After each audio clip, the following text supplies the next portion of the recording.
the waning days of World War II, a lone German soldier, battered and bruised from the relentless tides of war, finds himself in the hands of the American enemy. As he is transported across the vast Atlantic to an unknown future, he grapples with the weight of his past and the uncertainty of his future.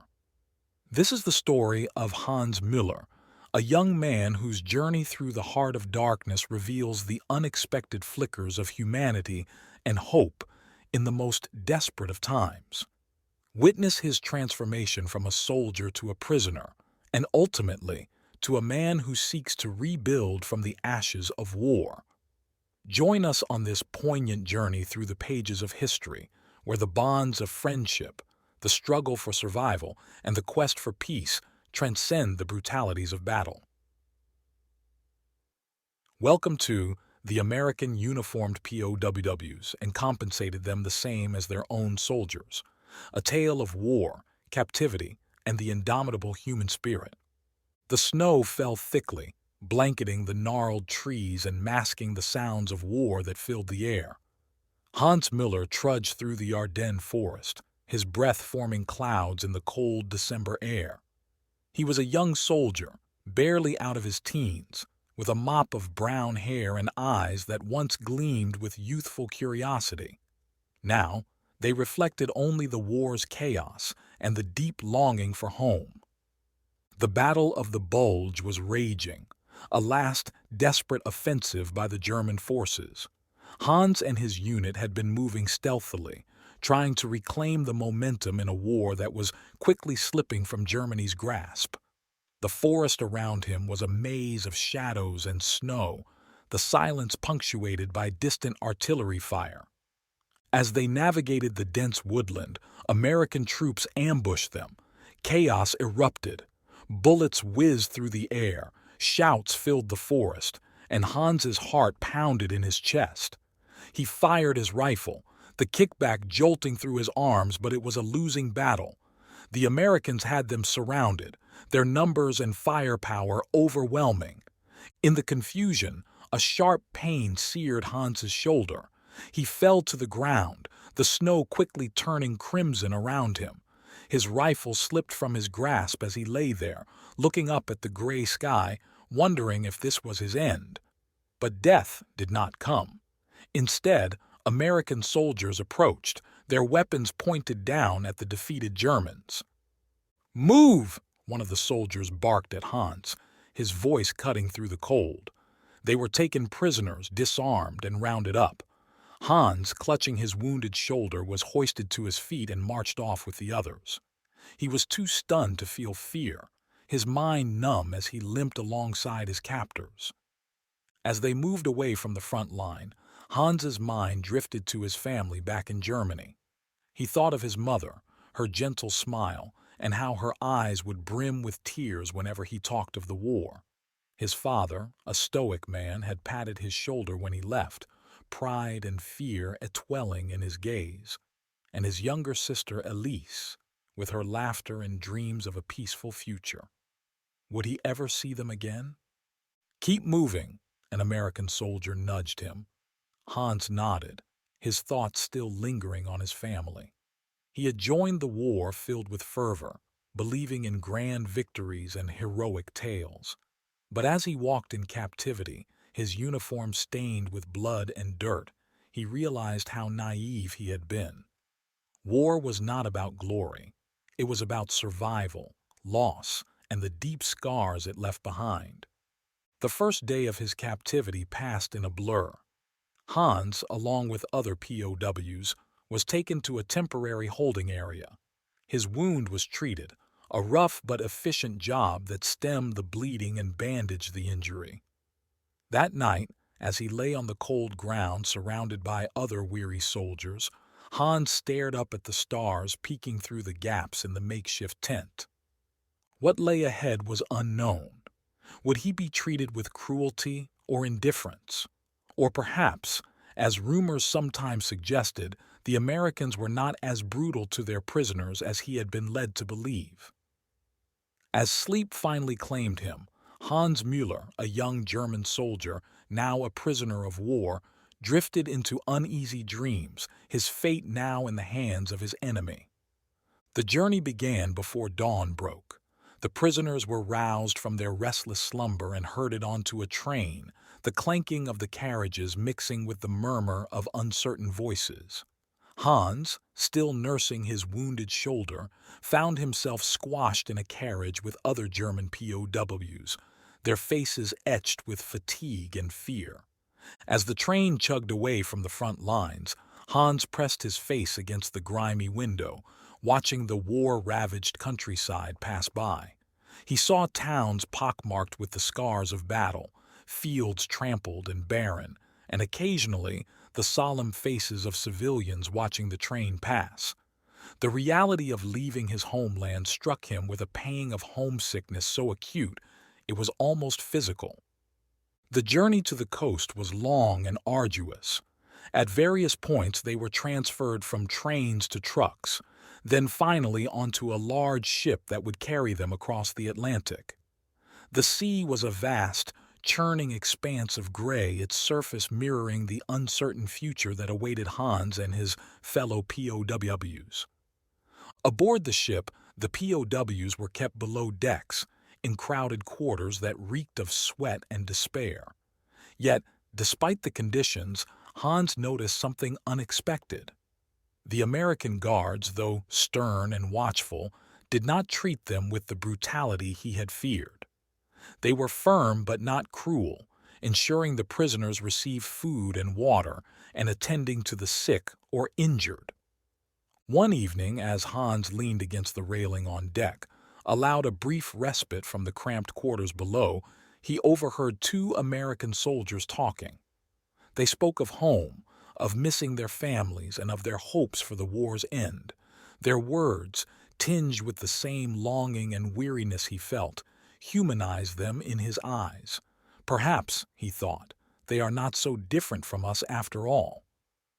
As the ship plowed through the waves, Hans's initial fear gradually gave way to a sense of curiosity.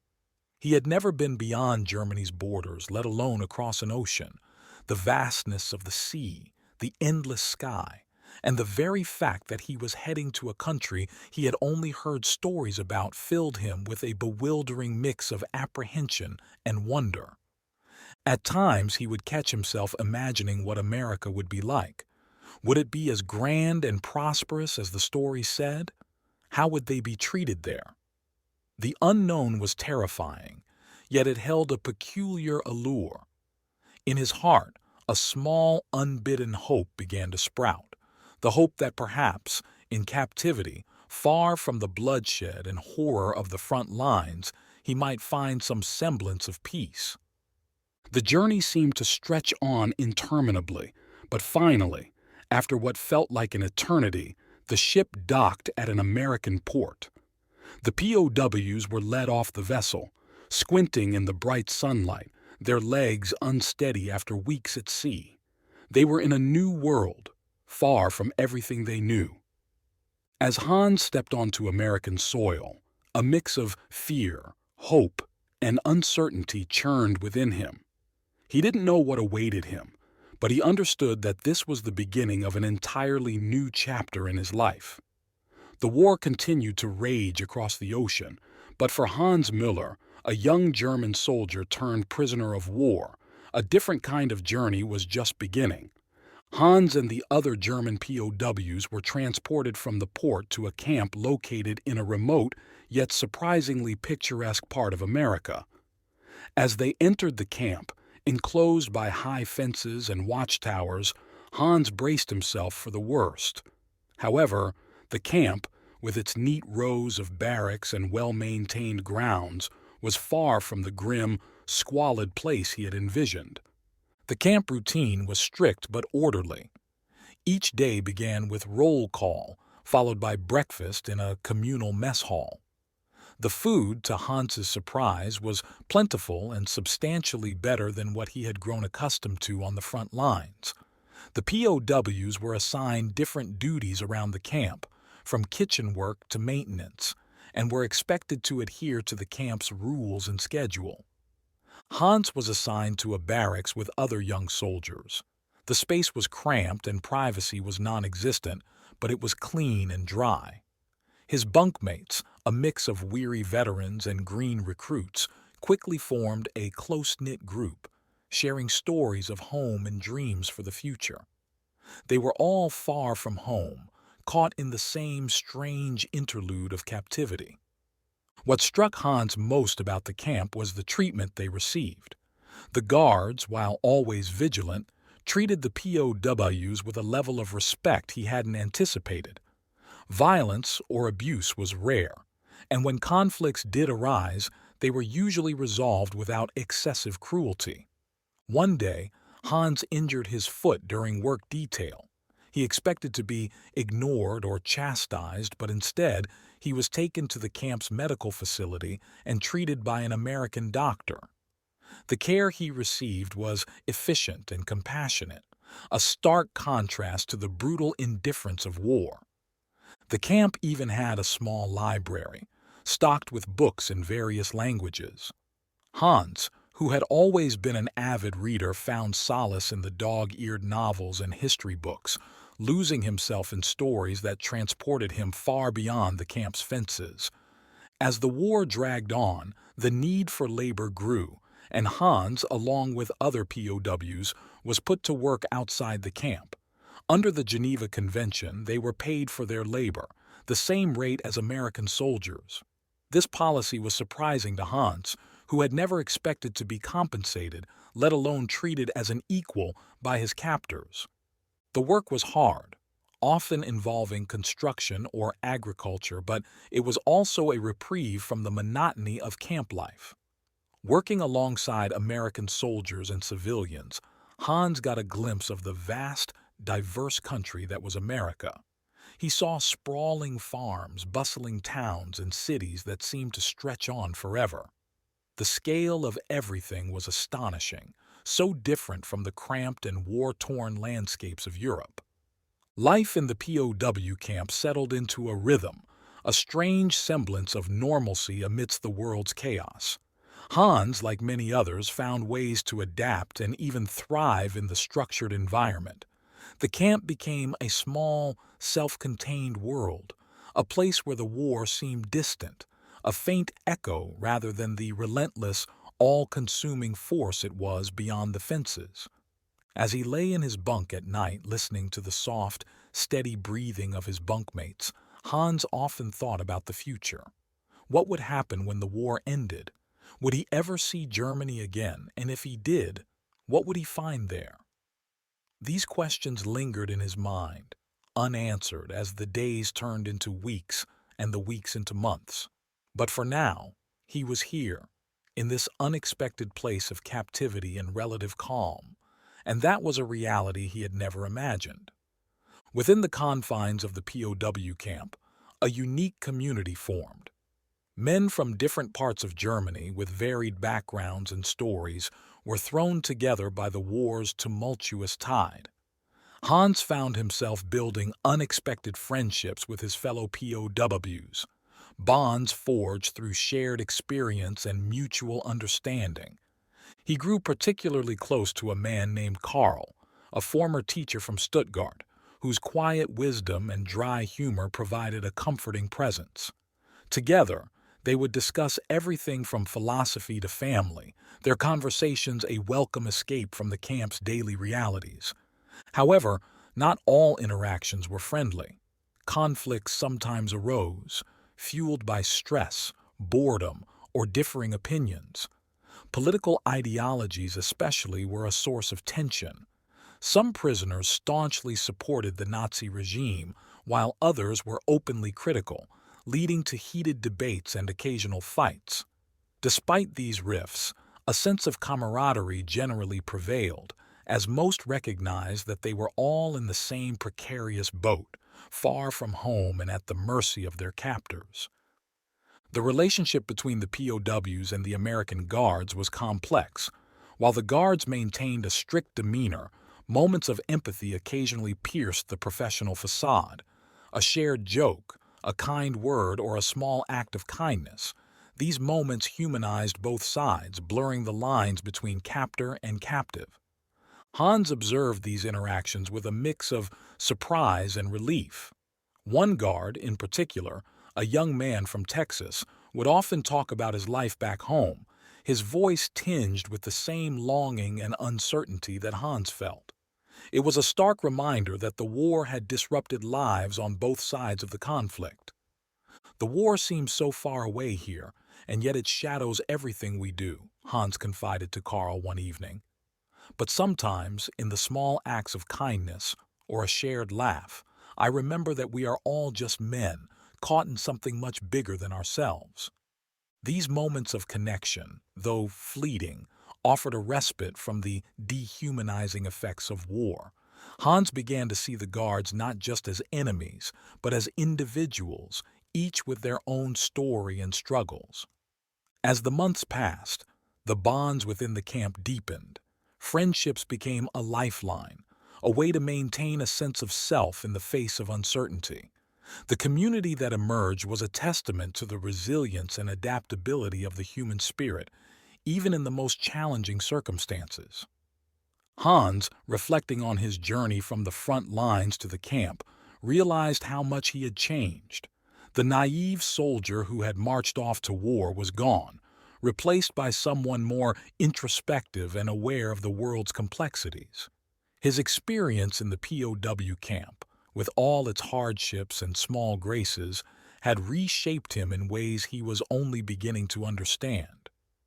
As winter turned to spring, bringing a sense of renewal to the camp, Hans looked forward with a cautious optimism. The end of the war was still a distant hope, but he had found a measure of peace and purpose in the unlikely setting of the POW camp. His story, like that of so many others, was one of survival, transformation, and the enduring human capacity for connection and empathy. As the war continued, the demand for labor within the United States grew. Hans, along with other POWs, was enlisted to contribute to the war effort, albeit in a very different capacity than he had initially envisioned. Each day, under the watchful eyes of the guards, they would leave the camp to work in various capacities. Some were assigned to agricultural work in the fields, others to factories and even construction sites, contributing to the infrastructure needed for the American war effort. Hans found himself working in a lumber mill. The work was grueling and dangerous, but it provided a sense of purpose and a distraction from the monotony of camp life. He learned to operate the machinery, cutting and preparing wood that would be used in everything from homes to warships. Despite the hard labor, there was a sense of accomplishment in the tangible results of his work, a stark contrast to the abstract and destructive nature of warfare. Under the Geneva Convention, POWs were entitled to compensation for their work, akin to that of the lowest-ranked American soldiers. This policy was revolutionary for Hans and his fellow POWs. For the first time since their capture, they had their own money, albeit in the form of camp credits or tokens, which they could use to purchase additional food, toiletries, and even small luxuries from the camp store. This compensation did not only serve as a financial boost, but also as a morale booster.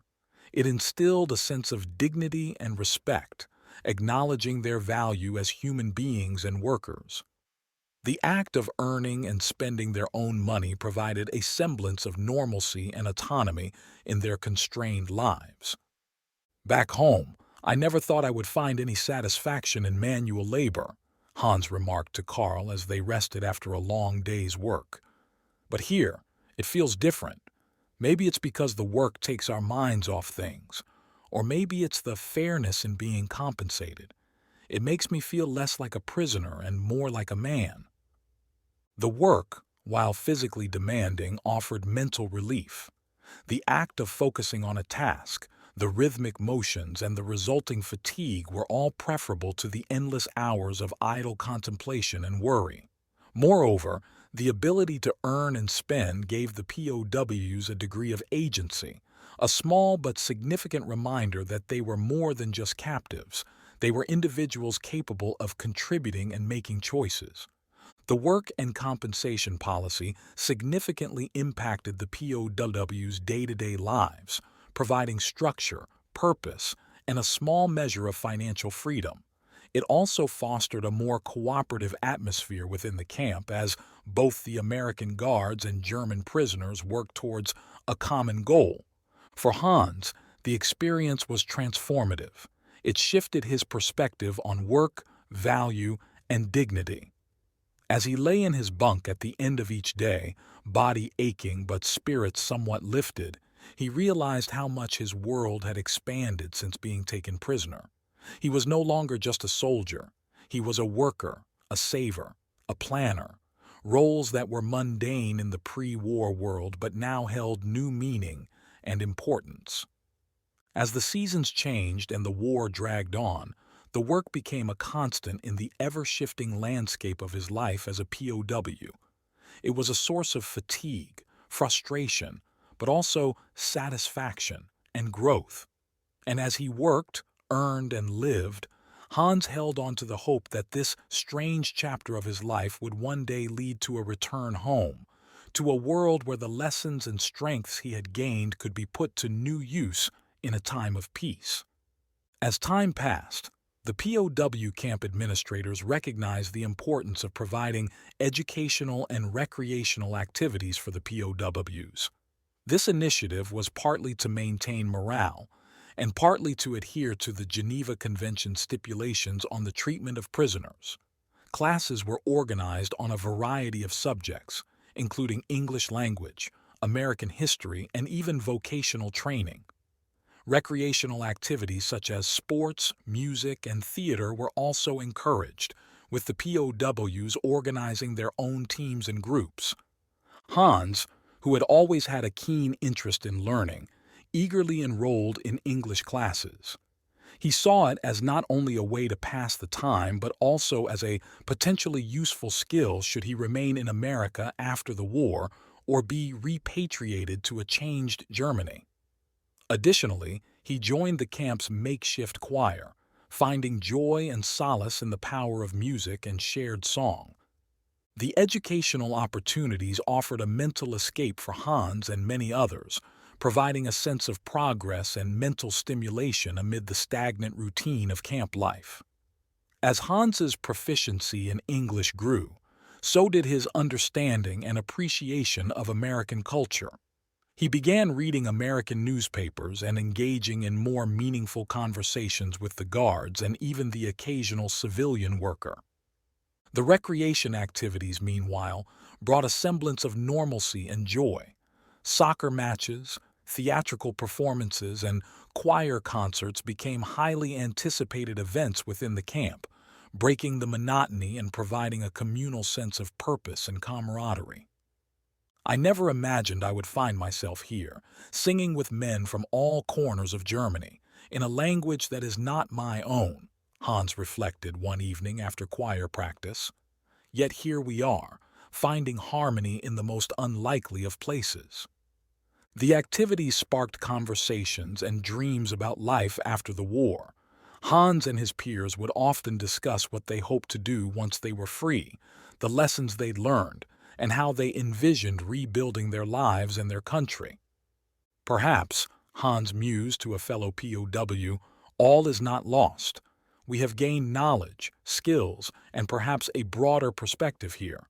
Maybe we can use these to help rebuild what has been broken, to create something better than what was before.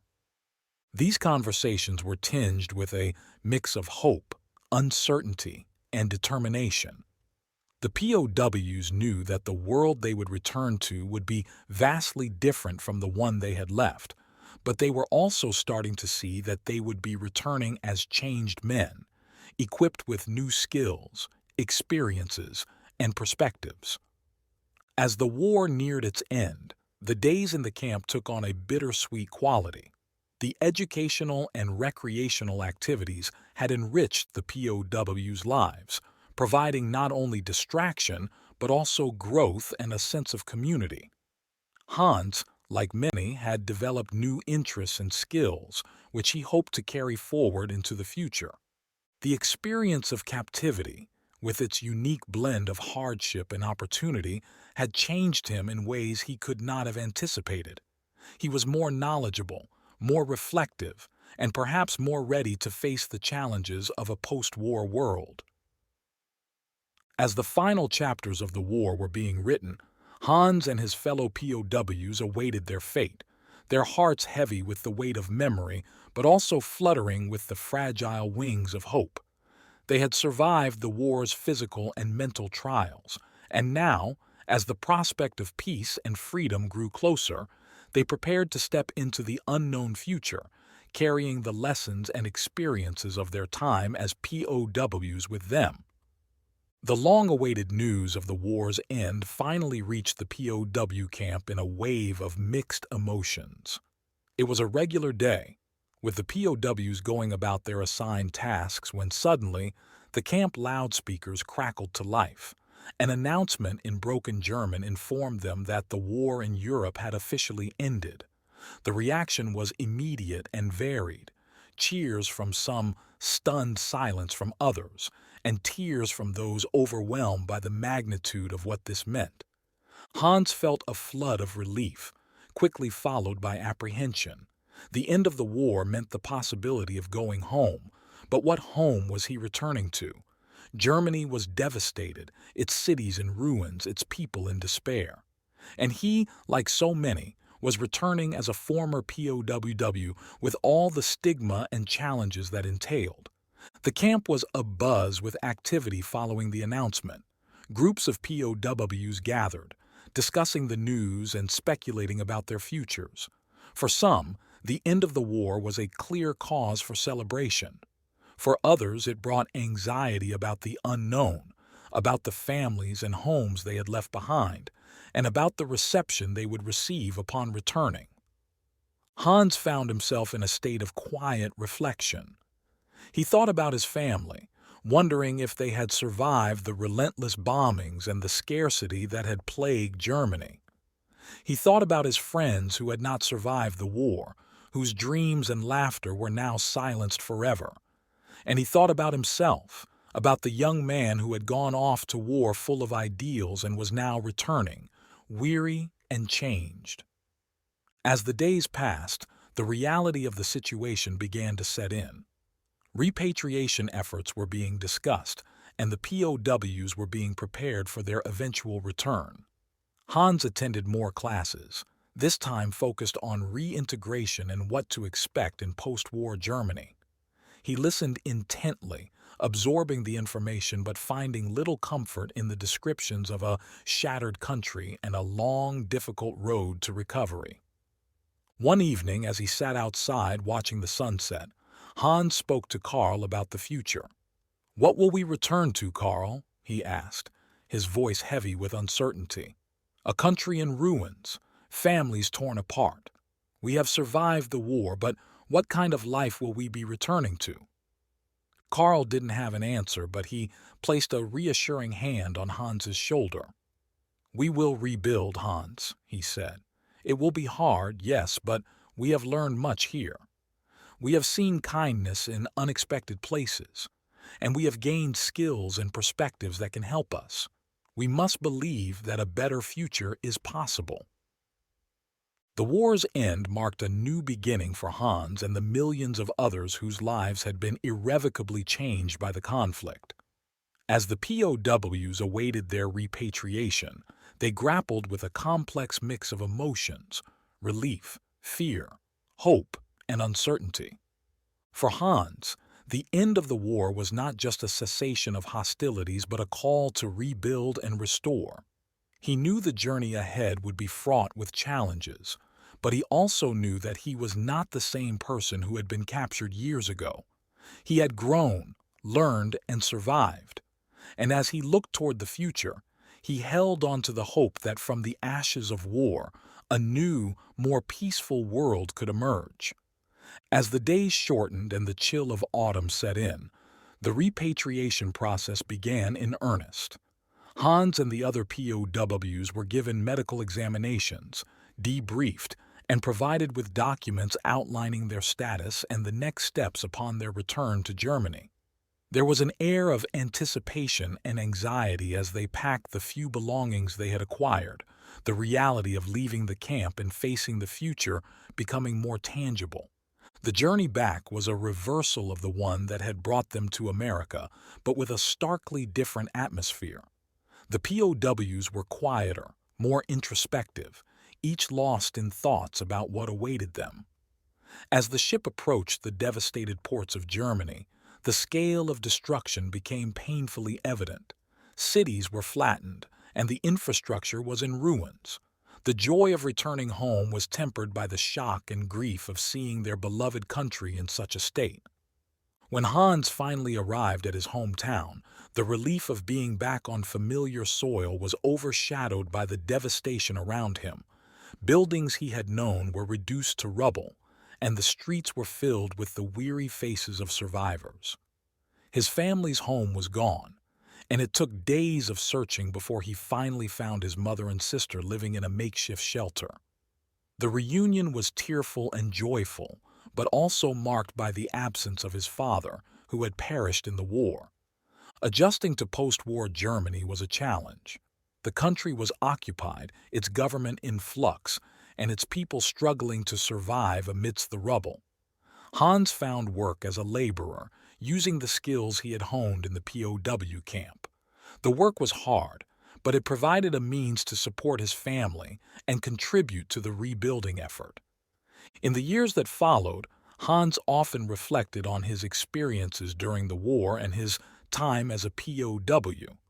He thought about the friends he had made, the lessons he had learned, and the surprising acts of kindness he had witnessed. The war had taken much from him, but it had also given him a new perspective on life, humanity, and the capacity for resilience and rebuilding. "I once thought that being a soldier was about fighting for victory," Hans wrote in a letter to Karl, who had settled in a different part of the country. "But now I see that true strength lies in the ability to rebuild and to find peace, not just on the battlefield, but within ourselves and our communities." As the years passed, Hans became an active member of his community, helping to rebuild his town and advocating for peace and reconciliation. He married, had children, and saw Germany rise from the ashes, becoming a different country, but one that still bore the scars of its past. The war and his time as a POW remained a defining part of his life, a period of darkness, but also of growth and unexpected humanity. He often shared his story, not as a tale of suffering, but as a testament to the power of hope, the importance of understanding, and the need to always strive for a better, more peaceful world. Hans's journey from a young soldier to a POW and then a builder of a new Germany was a microcosm of the experiences of millions of others. It was a story of loss and pain, but also of survival, learning, and hope. And as he looked back, he realized that while the war had shaped him, it had not defined him. He was not just a former POW.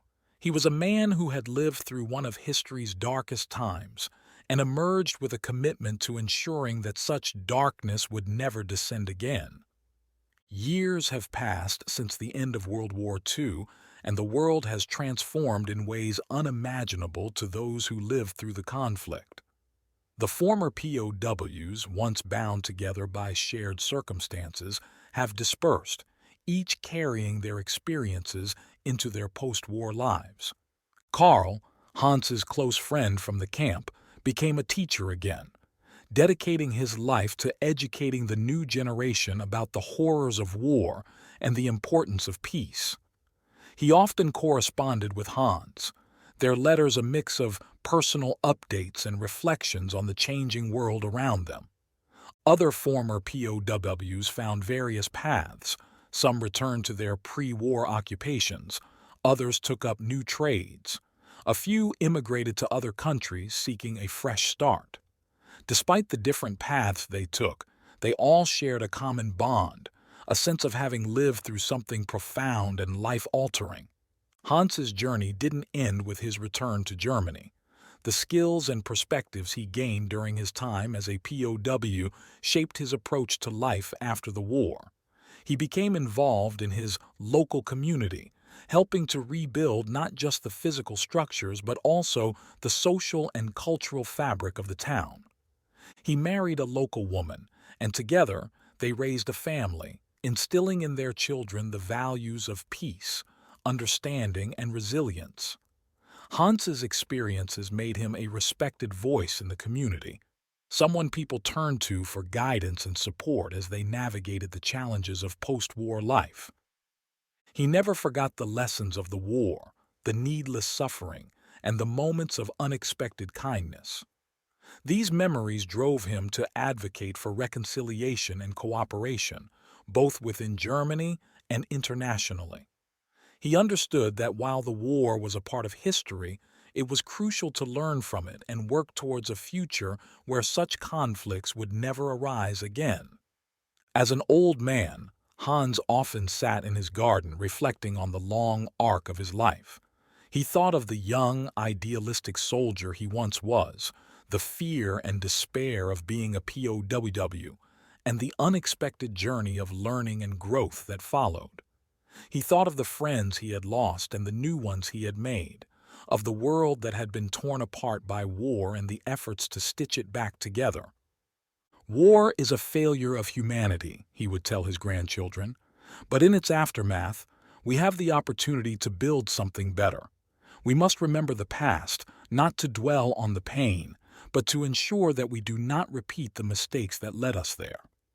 Hans lived long enough to see a new century dawn, a world vastly different from the one he had grown up in. He saw Germany reunite, the European nations come together in cooperation, and old enemies become allies. The world was still imperfect, still fraught with challenges, but he took comfort in the progress that had been made. Hans passed away peacefully, leaving behind a legacy of resilience, peace, and hope. His story, like that of so many others, was a testament to the enduring human spirit, to the capacity for suffering and healing, for destruction and rebuilding. In the end, Hans's life was a reminder that even in the darkest times, there is potential for growth and change. His journey from the battlefields of World War II to the quiet life of a community builder was a reflection of the broader human journey towards understanding, reconciliation, and a never-ending quest for a better, more peaceful world.